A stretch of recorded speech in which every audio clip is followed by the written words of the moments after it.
Salut YouTube! Il semblerait que 2023 nous offre que des masterclass en ce début d'année, du coup je suis super content de vous retrouver pour parler de Tar. Tar, c'est donc un super film réalisé par Todd Field avec Cate Blanchett dans le rôle titre, et c'est pour moi l'une des meilleures propositions de ce début d'année derrière Babylone évidemment. Alors Tar nous raconte l'histoire de la célèbre Lydia Tar qui est en fait une maestro, une chef d'orchestre qui est renommée mondialement mais dont la carrière va être anéantie par plusieurs événements qui vont se dérouler au sein du film et elle va devenir quelque sorte la cible d'accusations qui, voilà, des accusations pas très sympas. Et déjà je sais que c'est une œuvre qui plaira pas à tout le monde. Je vais avant tout dire ce qui pourrait déranger concernant ce Tar, parce que oui, c'est un film qui peut mettre beaucoup de monde sur le côté, et c'est pas forcément un film que tout le monde appréciera, je pense.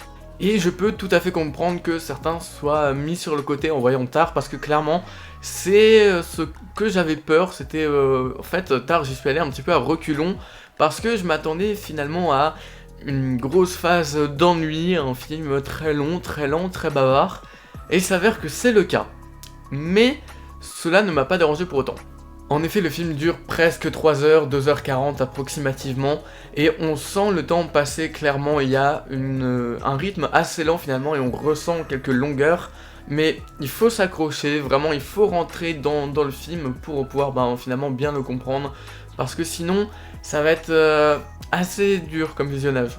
Aussi, je dirais que Tar est un film vraiment très oppressant, que ce soit dans son histoire qui aborde des sujets pas faciles du tout, on parle quand même du suicide d'une personne, on parle d'accusations, de comme quoi Lydia Tar aurait contraint une de ses étudiantes à avoir des rapports sexuels avec elle, voilà, des sujets très lourds, très durs à aborder qui peuvent, oui, ajouter quelque chose d'oppressant. Mais le film est oppressant aussi dans sa mise en scène avec des plans fixes, des plans très serrés, qui souvent sont très proches des acteurs, qui sont eux en grand moment de dialogue. C'est un film très bavard qui parle beaucoup, et avec cette mise en scène, plus tout le contexte, plus toute l'histoire du film, oui, c'est un film très oppressant, qu'on va avoir l'impression de regarder quasiment sous apnée pendant une bonne demi-heure en début de film. Et il y a une sorte de pression, on va dire, qui ressort de Tar, qu'on ressent à chaque fois, à tout moment dans le film. C'est vraiment très impressionnant de voir qu'en fait le film, il ne prend jamais une bouffée d'air ou un truc qui peut apaiser l'ambiance et donner un ton un peu plus cool. Non, pas du tout. En fait, t'es quasiment pendant 2h40 sous apnée, tellement t'es sous pression, tellement il y a de la tension, tellement les plans sont serrés, et tellement la mise en scène aussi ne respire pas. Et c'est pas un défaut, au contraire, ça porte le propos du film, ça lui ajoute un truc en plus. Mais il faut s'accrocher, et faut pas se dire qu'on va voir un film feel good, c'est que, voilà, ta santé mentale va être détruite à la fin, ça je peux te l'assurer. D'ailleurs, ça me permet de vriller sur un autre point, le mood, l'ambiance du film, qui est vraiment impressionnant. Vraiment, je me suis posé devant Tar, et je me suis vite rendu compte que le film avait une aura toute particulière, un mood en fait que j'ai du mal à exprimer et à vous partager tellement il est particulier, il y a quelque chose de vraiment spécial dans son ambiance. Le film va nous mettre dans un mood en fait qui est vraiment très particulier et dont on aura vraiment de mal à sortir. Je me souviens que même après la séance, 2-3 heures après, j'étais déjà toujours en train de réfléchir sur le film, donc en soi c'est une bonne chose, mais en plus de ça, j'avais toujours cette ambiance assez particulière, pareil, ce côté un petit peu oppressant. On le ressent toujours en fin de séance, et 2-3 heures après, et en fait quand j'ai écrit cette vidéo, donc c'était quelques heures après, 3-4 heures après, j'étais toujours dedans, je me suis remis dedans rien qu'en repensant au film. C'est vraiment un mood qui est très impactant et c'est rare justement ce genre de film qui nous met dans une ambiance assez particulière. J'ai vu sur Twitter des parallèles avec le film Pacifiction qui est sorti donc en 2022, et même si les deux films n'ont strictement rien à voir, je comprends cette idée, c'est que Pacifiction c'est aussi un film qui te met dans une ambiance très particulière, dont tu auras du mal à sortir, et je vois tout à fait le parallèle finalement avec ce film. Du coup, Tar c'est vraiment un film à ambiance, mais genre vraiment. C'est une proposition qui est très très sombre, qui est, comme je l'ai dit, oppressante, qui ne respire jamais, mais quand on en sort avec une espèce de paisibilité qui est vraiment assez paradoxale quand on voit les sujets sombres et lourds apportés par le film, et ça me paraît vraiment très étrange. Et pourtant, il y a une espèce de tranquillité t'en sors avec un grand sourire alors que c'est purement un film qui va te détruire. Et ça je comprends pas, mais ça fait partie justement de cette ambiance que le film te donne. Et je trouve ça vraiment particulier, c'est vraiment génial.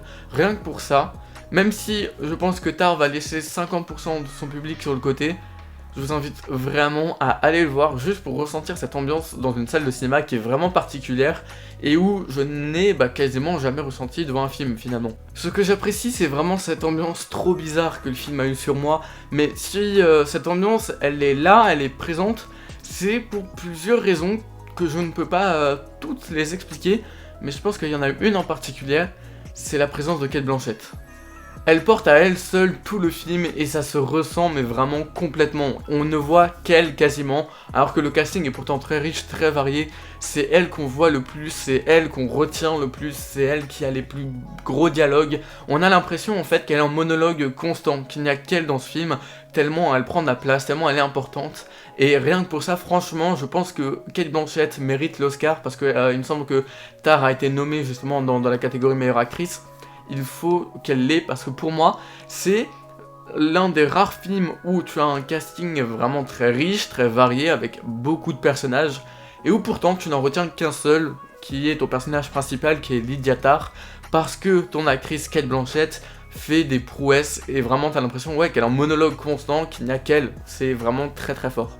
Et là encore, je vais rebondir sur un autre point, le film est vraiment très bavard, ça parle beaucoup, ça parle tout le temps. Surtout que par moments les discussions sont très pointues et le film va aborder des discussions sur la musique classique, en gros des sujets très précis que on n'a pas forcément une connaissance, et ça va te sortir des refs toutes les 3 secondes, des références que je pense la plupart des gens, à part ceux qui s'y connaissent en musique classique, ne connaissent pas finalement, mais on va forcément s'y perdre un moment, et je pense que dans notre cerveau, va falloir faire un tri pendant la séance. Personnellement, c'est ce que j'ai fait, ça m'a été bénéfique. Faire un tri entre ce qui est important et ce qui ne l'est pas, parce qu'il y a tout le temps un dialogue en cours, il y a toujours des gens qui sont en train de parler, et je pense c'est très riche, c'est très bien de faire ça, mais il y a quand même des trucs à mettre sur le côté quand on réfléchit à tout le film, qu'on essaye d'avoir un truc un peu construit, cohérent dans notre tête. Va falloir faire un tri, c'est ce que j'ai fait, ça m'a été bénéfique. Mais c'est pour ça qu'il faut se concentrer devant Tar, et c'est pas forcément facile. Mais si on se concentre un peu, on peut accéder à ce film qui est en fait assez théâtral dans son approche, puisque comme je l'ai dit, ça parle beaucoup, c'est souvent des longs dialogues, des longs monologues aussi. Faut s'accrocher, mais quand on se concentre, franchement, tout va bien. Après, faut rentrer dans le film, et ça, pour le coup, c'est pas donné. Si au bout de la première demi-heure, vous êtes toujours pas dedans, ça va être assez difficile, je pense. Moi, personnellement, j'ai galéré à rentrer dans le film. C'est vrai que la première demi-heure m'a paru assez imbuvable. Mais une fois que je suis vraiment rentré dans le film, là, ça m'a paru vraiment cool. Et je me suis concentré à fond. J'ai assimilé tous les éléments de l'histoire. Et là, pour moi, ça a été un meilleur visionnage que au début du film. Mais ouais, comme dit, faut s'accrocher. Et au final, Tar, c'est ça. C'est un film qui te donne l'impression qu'il ne raconte rien, mais qui au final en dit beaucoup et peut-être même en dit trop. On a l'impression de voir un film qui ne raconte rien, et c'est absolument pas le cas. Mais si on a cette impression, c'est sûrement dû à l'énorme richesse du film. C'est un film qui est quand même très généreux, que ce soit dans ses dialogues, dans le développement de ses personnages, mais aussi dans la mise en scène, bien que elle est très sobre, elle est très sobre comme mise en scène, mais il est généreux, il en donne beaucoup, il en donne peut-être même trop, et c'est pour ça que ça peut perdre, je pense, des gens à différents moments, mais ça reste un film, encore une fois, vraiment très riche et très généreux, et c'est aussi rare d'avoir ce genre de proposition, donc pour moi c'est entièrement validé. En tout cas, je suis assez ravi, parce que là où je m'attendais à une énorme déception, ou du moins un film qui n'était tout simplement pas fait pour moi, je suis tombé sur un excellent film qui arrive directement à l'heure actuelle dans mon classement du top 10 finalement des films que j'ai vus en salle en 2023. Alors en même temps, 2023 ça vient de commencer, on a à peine un mois, donc calmons-nous. Mais cependant, je pense que c'est bien de le citer, parce que Tar c'est vraiment un très bon film. Maintenant, je sais pas si je vous le conseillerais d'aller le voir en salle, parce que vraiment, comme je l'ai dit, c'est un film très particulier. Et ne vous fiez pas à la bande-annonce aussi, c'est vraiment pas représentatif du film. Mais si vous êtes un peu curieux et que vous vous sentez prêt à l'affronter, jetez-vous dessus, parce que c'est vraiment très cool comme film, vraiment. Sinon, pour les autres, passez votre chemin si vous n'êtes pas sûr de tenir sur un film comme ça, aussi lourd, aussi oppressant et aussi dur à voir. Je comprends tout à fait, il n'y a aucun souci. c'est pas forcément fait pour vous, mais il y a d'autres propositions en salle de cinéma qui sont peut-être plus intéressantes à vos yeux. En tout cas, c'est la fin de cette vidéo, j'espère qu'elle vous aura plu. N'hésitez pas à vous abonner pour ne pas louper les prochaines critiques qui sortiront sur la chaîne. Et n'hésitez pas aussi à mettre un petit pouce bleu, ça soutient toujours mon travail, ça fait plaisir. Et puis surtout, et le plus important, je le répéterai à chaque vidéo, le petit commentaire, ça permet une meilleure interaction entre nous et on peut discuter du film et de la vidéo pour me donner des conseils par exemple. Voilà. Sur ce, c'est la fin de cette vidéo, c'était Hugo, on se dit à la prochaine, ciao!